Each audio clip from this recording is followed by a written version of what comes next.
Hello, Okay. everybody. Welcome back to day 100. Or, I'm sorry, 201. It's fucking fantastic. Hello, I am currently trapped. Trapped? Where? I've freed myself. Oh, we found Ricky. Hello! I was buried alive! Now that these two helped me at all? And why would I?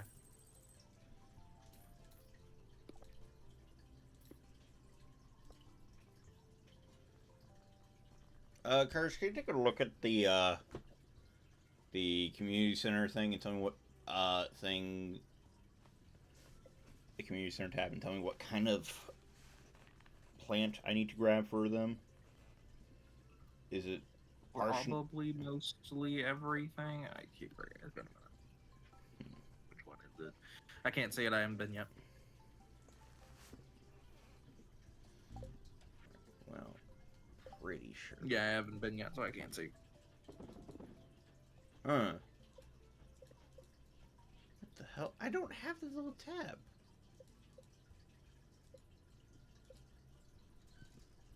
Huh. Oh, yeah, we need to go talk to the witch doctor. I forgot. Which doctor? Tell me what to do. Anyhow, today we're talking about, while we play in the background, D&D homebrew.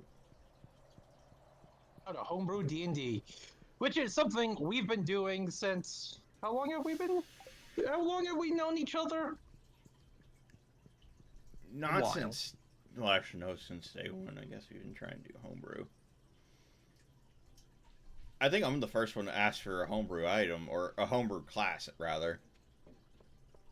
Because I didn't know it was a homebrew class. I thought it was just a part of a different book that I didn't have yet when I was new to D&D. I believe it was called the Death Knight class or something. Do you want... No, I've been doing homebrew longer than that. No, no. Homebrew class, Ricky. In our group, I think I'm the first one to ask for a homebrew class. Maybe. Maybe, maybe not. Who knows?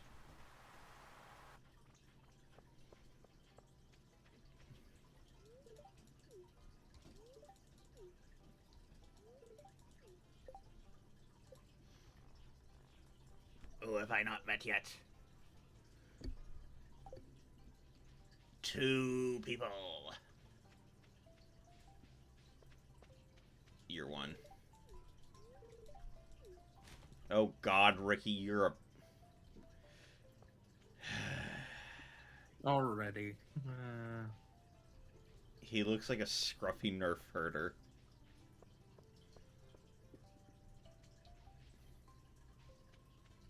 Hello, small children.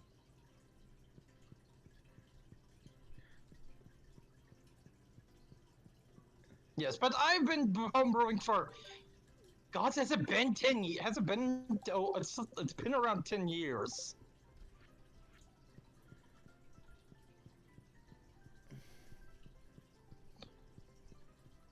Between you and me, I don't know who has actually made the most. The most? The most To is be you. honest, probably me.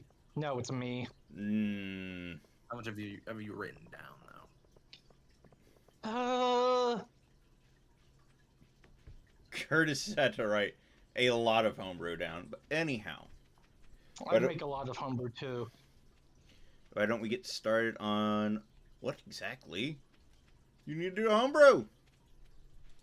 Well, you homebrew anything you want, really, in D&D when it comes to homebrewing.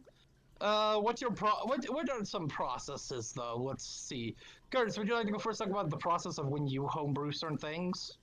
But then again, that's also kind of a vague topic.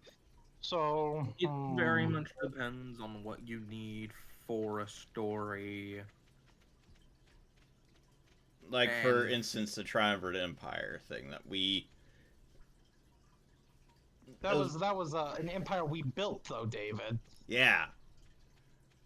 But But homebrewing the equipment we used in that, like the post-apocalyptic of, because currently we're playing a D&D campaign with Curtis DMing us, but in his campaign, it's actually a sequel to our other campaign we played before that David DM'd. That was very good. These campaigns are both very good. But in that one, we the mine's open. Yes, good, thank you. But we had a whole thing about starting basically an intergalactic empire. And then now we're living in the post-apocalyptic version of what happened to that empire. It's not even apocalyptic. Post-apocalyptic.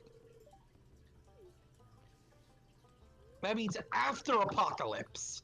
Well, it wasn't even really an apocalypse. It was after Empire, David, really. we're trapped on a planet where every night all things that have died and are still around physically rise as undead. Yep. And revival magic doesn't work.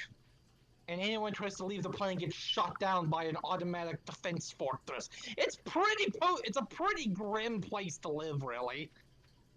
I mean, not It has its totally. It charm. could definitely be worse. Oh, David, we have David, currently we bring David, you're saying this as the man version. Fun fact, last campaign, 2 sessions ago, we found out David's character had been kidnapped and replaced by a doppelganger. And he was tied up naked in his hotel room. I wouldn't mention I did not pay for that. Anyhow. Of course you did. You were kidnapped. Yes, and now he's lost almost all his equipment. I want my shotgun back. They will probably have to go shopping. Look, all I'm going to say is Rogue with the shotgun is the best. Yes, but that is an example of a homebrew setting. Me and Curtis both have homebrewed the settings.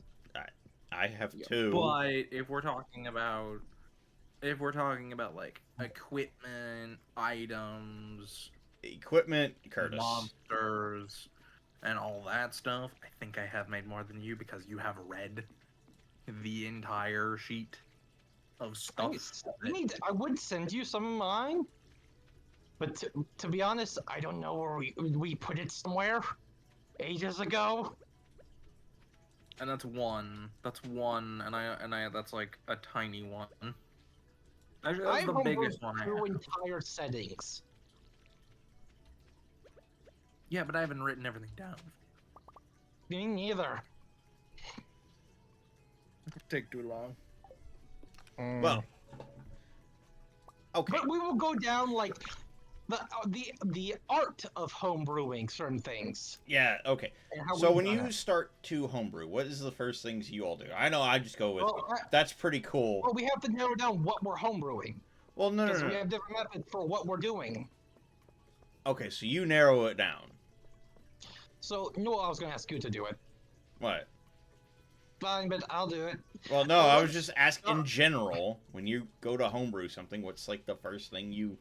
I need something to homebrew. I usually go in with an idea, like, am I homebrewing some...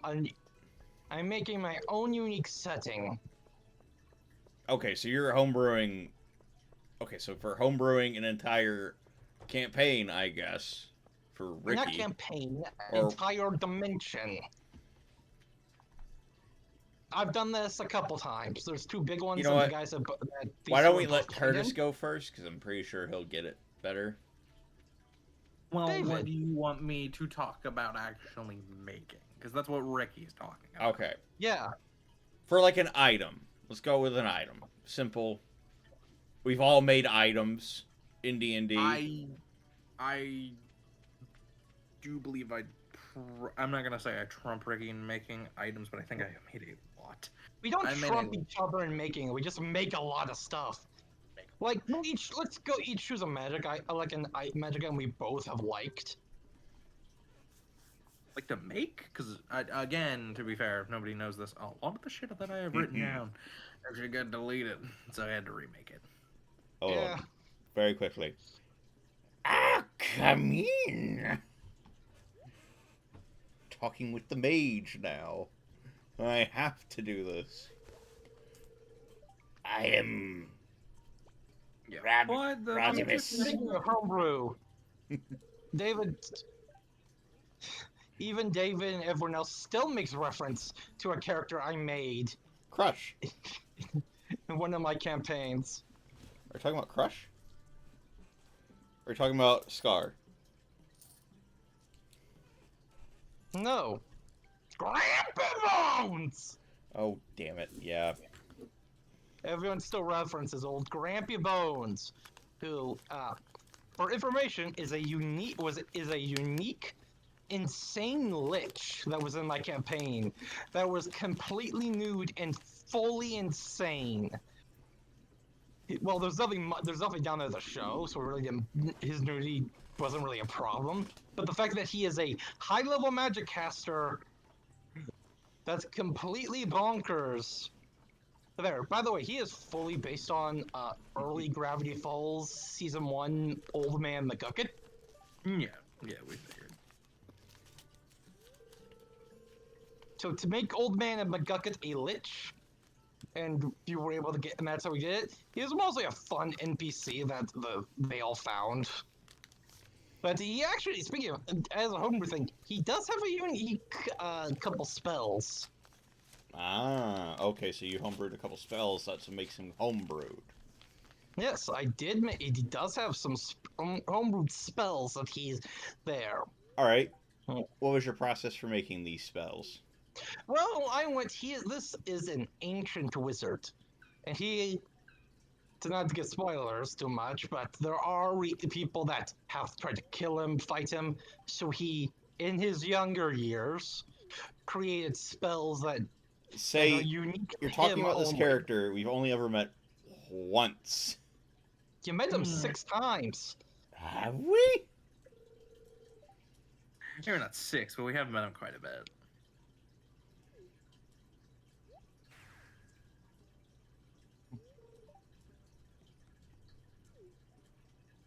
Either way, though, continue. Yes, but one of the use spells, because I like to intertwine the homebrew for him with his backstory, which I'm not going to tell you all yet. Guess I will ever want to use that as like a key point of the campaign I ever run with you all. But he has several unique spells. One of them, I mean, you're gonna have to is spoil it, so you induced- tell us how you did it, what was your process. yes, but I know, so this is going to be slight spoiler, but one of his spells is a spell called Induce Insanity.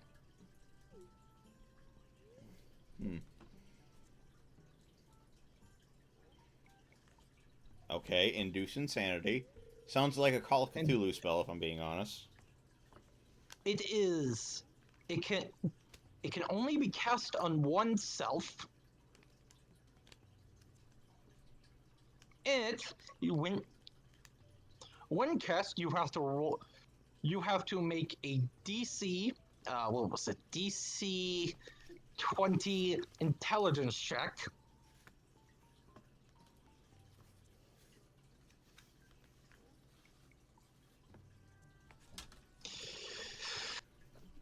A DC. If it succeeds, nothing happens. If failed,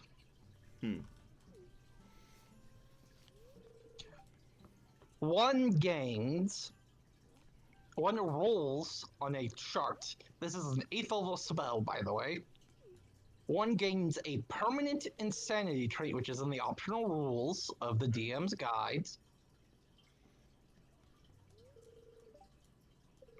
You become driven insane, but you count as having the mind blank spell on you.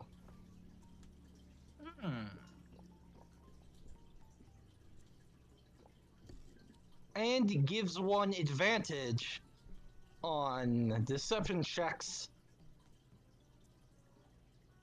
No, wait, not deception checks, blah. Gives you one advantage on seeing through stuff like illusions, magic alterations, and such. I love how you started talking about magical illusions and alterations, and I just took the forest brew, so I'm looking at a bunch of trees floating around. Character's going on a trip. How long does it last, though? 3 months. Hmm. The big consequence though is the components. Well, and the downsides. Yes, the downside. One of the big. Yes, obviously, as you've driven yourself insane. But one of the big problems is as well is the component list, which involves stuff such as the cerebral fluid from someone who is already insane. Not difficult, but impractical. Hard to find. It's D&D. They're all not sane. Well, it Just go depends on find how a guy deep, who stared too long into like the eternal abyss. It depends. Then what was it? You need a diamond worth 3,000 gold. Just gotta be a big fucking diamond.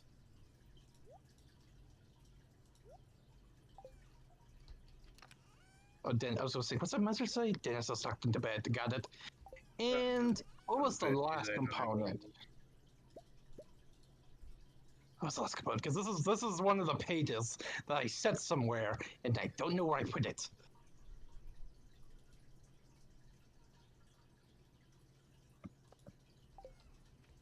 And we don't know where we put it. We might have left it somewhere down the basement. But you basically, the last thing, if memory serves, you need. What was it? Because basically, how the spell works is you make a pact with an entity that forcibly Drive you mad. This is something I wrote down a long time ago. So I'm like going, what was it again? Oh no, it's complicated. But you need the soul of what? You need a soul of a young humanoid creature. I will say, the spell is not balanced, and actually, it's not balanced because it's. Oh yeah, too completely. hard- It's not balanced. No, Because it was the first because homebrew it's- spell I ever made. Yes, it's far too hard to cast. Its material components are. It sounds Very like a hard more to of a find. story-based cast, if I'm being It's honest. very hard to find, and you have to take into account. It's also. Does it always drive you mad, or does it possibly drive you mad? Oh, it drives you insane. So you should, in the event that you would actually write the spell and let players use it, I would remove like 75% of its cost to use. Yeah, because I it thought- has yeah, that thing. This is of, an like, example of. I guess You're going crazy. I don't think you all heard me when I said that this was my first homebrew spell I ever made. I would. Okay. The second homebrew Well, you went spell, it was into. always, so it is unbalanced. Homebrew stuff is always finicky to put together because when you think it's balanced, then someone finds something exploitable and you go, "Oh crap!" Because technically, the first homebrew class I ever made was a subclass for Warlock called Flesh Crafters. Oh yeah, crushes or yeah, no crushes. That was what an NPC had of ours, Crush the Knoll. He also has some fun homebrew artifacts and magic items on him. Yeah. But you all remember some of the crazy stuff. But for instance, Crush's unique lets him rip off limbs, body parts, and other things of creatures, and basically replace bits of himself with those creatures. Well, we've gone off a little bit. I was trying to do I like know, the but I'm basics just, like, for talking about the homebrew. homebrew. But let's go and make let's make a homebrew item right now.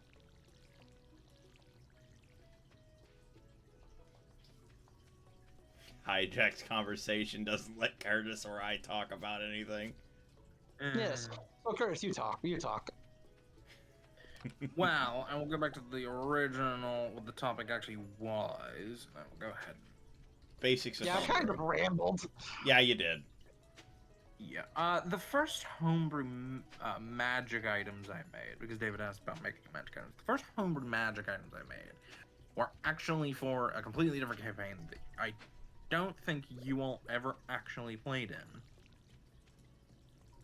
Sadly, I can't look at them anymore because they're broken, but I remember what they were. I probably could rewrite them if I really wanted to, but I have no use for them, so they just sit in a folder. They were part of the marked Great it- Computer Crash. Yes, they are. They sit in a folder marked broken to be deleted one day when they take up too much room, but they're Word documents and they're a few gigabytes. So, but they are various different magical items that were for individual like D&D classes. And while with creating a magic item or really creating anything in a homebrew setting, the first thing you have to think of is who the item is intended for and what's the lore behind the item. Because the first things I made were like legendary items. They did some pretty pretty powerful stuff in the grand scheme of things. They were meant to be wielded by like level 20 players, like very powerful people. So you would think of, well, what could that class use as a buff to what they already have, and what could be. You have to think of like how much do I want the player to synergize around a singular item. I'm sorry, Maybe I'm those, like, cringing right now because I think you all remember my first time ever DMing. mm, Yeah. I cringe at the memories. yeah, because every time you make anything, you have to go at it with how much will my players use this? Will it be broken? And if so, do I want it to be broken? A more recent magic item I made, and this is actually technically spoilers for my campaign. And I'm gonna actually go and find the file and look at it. You don't have to spoil it for the campaign. Spoil it. I'm just going to read something from it. Abysmal. Because it is Not it a is single piece in the entire collection. it is the newest magic item I have made, uh, except for like a few others, which are also technically spoilers, but this one isn't as much. This is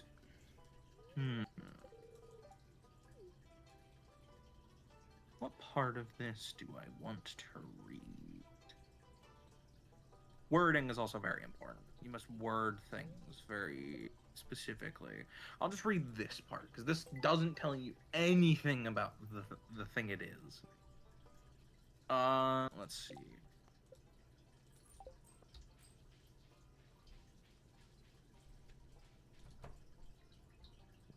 If you eat 30 pounds of food, you gain 1 charge. For also devour your own hit dice, you gain 2 charges.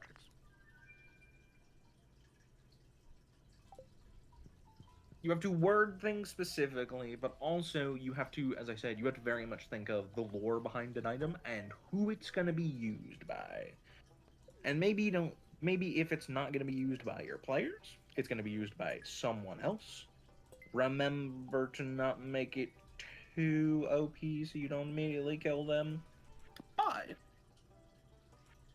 as for the thing as I just read, it is very much tailored around, say, eating things, technically. And when you make any magic item, you have to pick a theme, I suppose. Would you agree with me, Ricky? Mm-hmm. Picking a theme is very important. And then going off that theme and trying not to branch off too far. Like if you make a staff that shoots fire and does all these specific things, well, maybe it has a weakness to water. Or maybe don't give it the ability to, I don't know, if it shoots fire, don't give it the ability to raise the earth around you or something, unless it's like an elemental staff that does lots of things. Another thing to keep in mind, read the motherfucking DM's guide for items, or do a quick search and see if there's like anything on D&D Beyond before you make something you think it's cool, and then immediately have that idea shat upon by more experienced players because they know better. It all depends. Yes. It's happened to me I'm more actually than going through a once with list you real all. quick and pulling up Well, some of my actual homebrew that I have here, and I went, oh yeah, this thing. well, That you will anyhow, never found. anyhow, homebrew items. I've made a fucking smartphone in D&D. Legitimately, you all never got around to it, but I did have the smartphone things for that one campaign. Yeah. So you could have shattered your fucking iPhone. And I'm not gonna lie, Ricky almost did several times. Hello, buddy.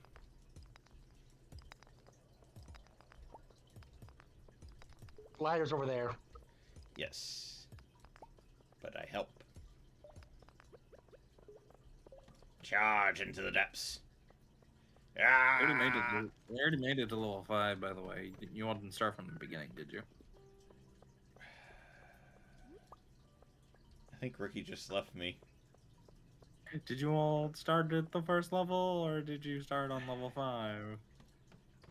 Maybe. I probably should have said something, but I... Yeah, you probably should have. I thought you would look at the thing. I got down to level 5 yesterday. Anyhow. Very quickly, My let's make an favorite. item. Oh.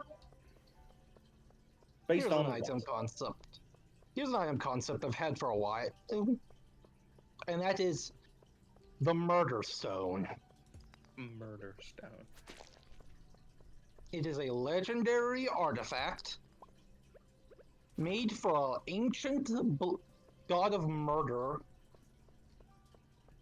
This stone, if soaked in the murdered blood of someone you've betrayed, grants you a +1 up to 4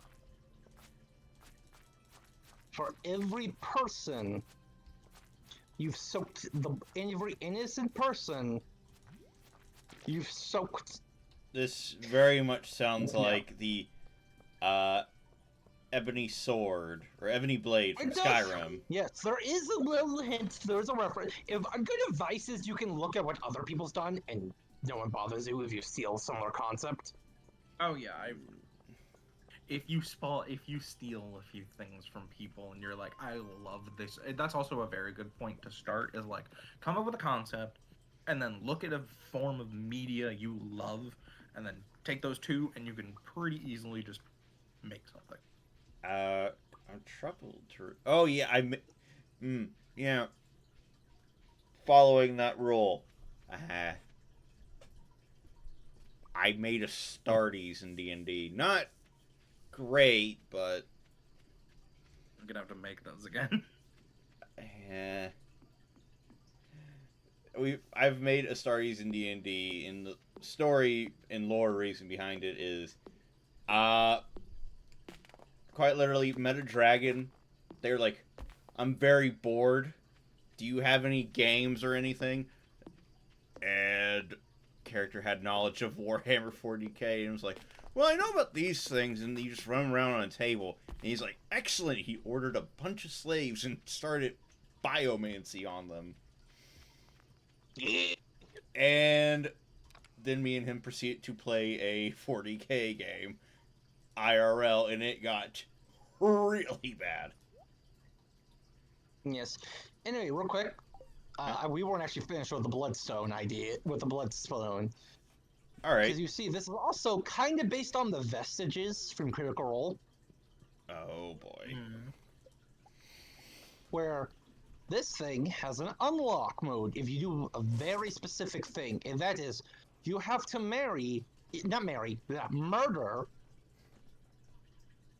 and Very soak different. yes, that's a different thing. That's a different item. That's a magic stick stone. It's soft and quite oddly shaped. But I love that. yes, that's a different magic item. But you have to murder someone that you have an incredibly strong bond with, and soak the stone in them. It has to be an incredibly positive bond. You can't murder someone that you've hated for years and soak their blood in it. Use the stone to soak it up.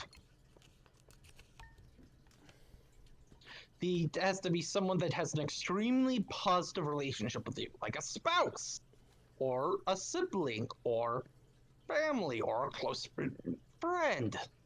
Yes, don't sell the trash, by the way. We can use the trash. Make what we use CDs for. We can eventually Compost. we can turn them into. Oh yeah.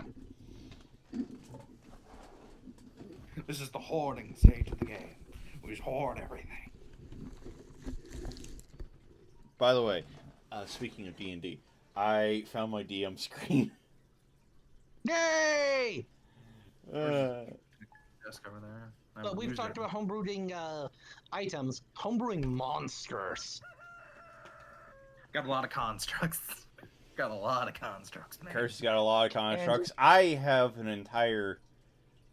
what would you even call that, Ricky, for Dredge Beast? Oh yes, the Dredge Beast. He's made a lot of magical hybrid creatures.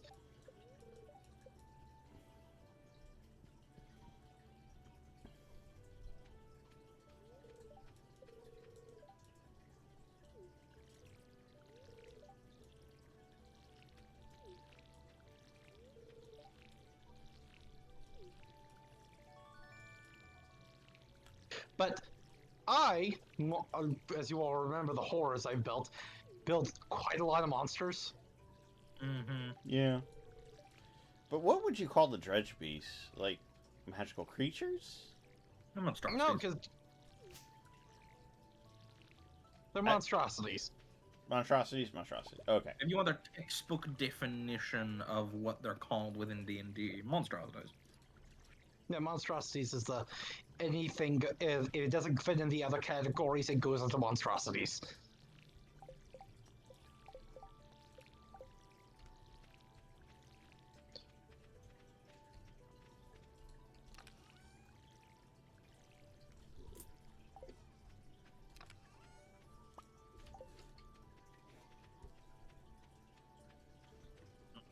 But yes, I made a lot of constructs that have to do with the Triumvirate Empire. A lot of things they make have to do with that story, because it's very expensive. Yeah. Originally, I wanted this to be like... Ricky's seen the video where I talked about homebrewing in Warhammer, homebrew Space Marine chapters. Something along the lines of that, where it's like a basic quick thing. Oh, too bad. Well, we've been talking about our random homebrew thing, so I'll just... We'll make another video later on. Mm-hmm. This one's just going to be our random homebrewness. Or our random homebrews. I would love to go into detail about some of the more horrific stuff I've made. Yeah. Yeah, of course. But we are getting close to the end of the episode. Probably going to close out this day. I'd love to discuss all the wacky and interesting magic items I've made, but a lot of those are spoilers for your all's campaign. So, Yeah. Can we at least talk about one group of monsters we made? Depends on how long it takes. How long is Okay, he going to so- take? Because it needs to be quick. The kaiju. Oh yeah, those things. Out of those things. So, Kurt, I had kaiju in my game. Now, what I did was very simple. was to take a monster. Well, first I watched a bunch of kaiju monster movies from the 50s and 60s. And then you take a monster and you upscale. And you take the an shit. already, yes, you upscale it. You increase its size, and you proportionally increase its stats. For instance, let's go with the fire elemental one, Volcanor. We never did kill any of those things. You got close. Volcanor is base down, is what was it? A fire archon.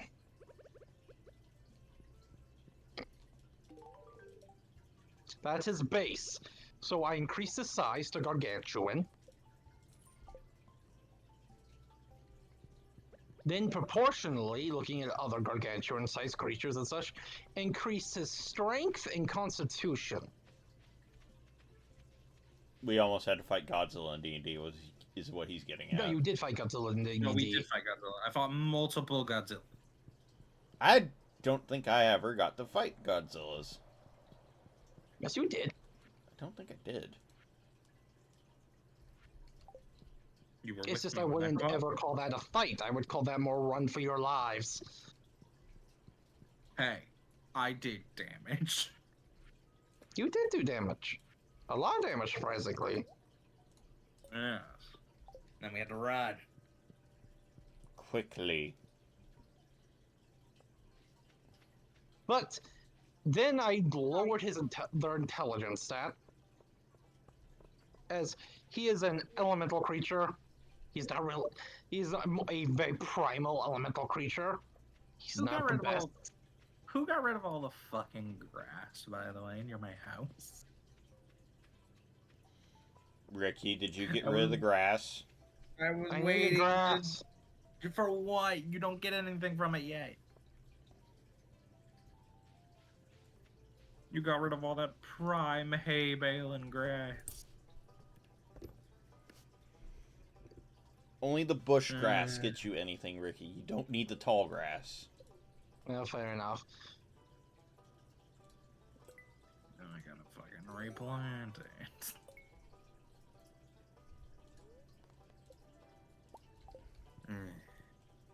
Can you guys tell it's been a while since I played this game? Oh, yeah. But I mean, we are just kind of having fun being chill about... Yeah. Yeah. But a big thing is that then I created some unique abilities. Like, twice As per you do. day, he can cast the Big V, which is why I nicknamed him, could cast Earthquake twice a day. Good God, I think a Yeah, dredge I'm race one can and take one. down a kaiju. Yeah, but that was like one of his. He can cast Fireball up to 6 times a day.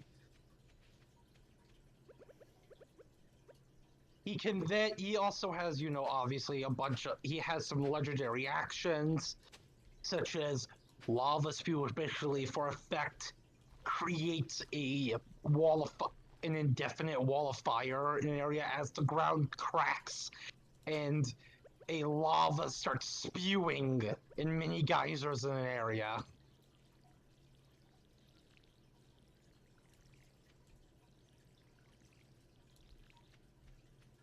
I know that was his layer action. His like some of his legendary action. He had legendary actions, of course. He could. Let's see what else he did. He had a tremor sense, where he could feel things around him. He did have a vulnerability though. Ice, we assume. Yes. Alright, and you we've had to gone reach a over threshold. too long again. Wait, let me finish. You had to reach a threshold of frost damage for him to actually take frost damage. Yes, it was a fun creature. He's a gimmick. He was fun. He's more of also you take what's it? Starts going into even more 3D detail. 3d12 fire damage every round you're in a 58-foot proximity. No, 70-foot at proximity around him.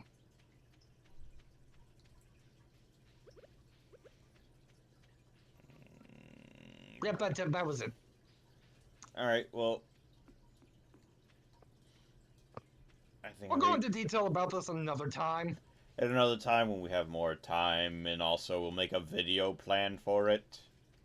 Yeah, we just all go randomly. We need to plan this out. Well, I thought we would just do, hey, let's talk about the simple thing of like the basics of homebrewing. And then it turned You didn't tell into us that. You just I talked did. us about. You I called me. called you. It Said was like, we're hey, going to be talking about homebrewing, and went okay. I said the basics of homebrewing. You didn't tell me the basics. You just said homebrewing. I remember saying basics. Either way, Neither we here have nor obviously there. much more to talk about, Mhm. but we'll leave it off there. Well, yeah, I guess we will. All right. Fun fact. Anybody? Well, since this was supposed to be something on the basics of homebrewing, just remember, this is my fun fact of the day, I suppose. Story over everything else. Don't make something that is completely unbeatable and broken unless it's supposed to be for a reason. If it's supposed Story and to be fun. hard to defeat, then make it hard. If it's not supposed to be hard to defeat and it's supposed to be something else, don't make it impossible. Don't give something every form of resistance just because you thought it was cool. Because that's not very fun when your players are like, half damage, half damage, half damage. Yep. Anyhow. But that was your fun fact of the day. Bye. Bye.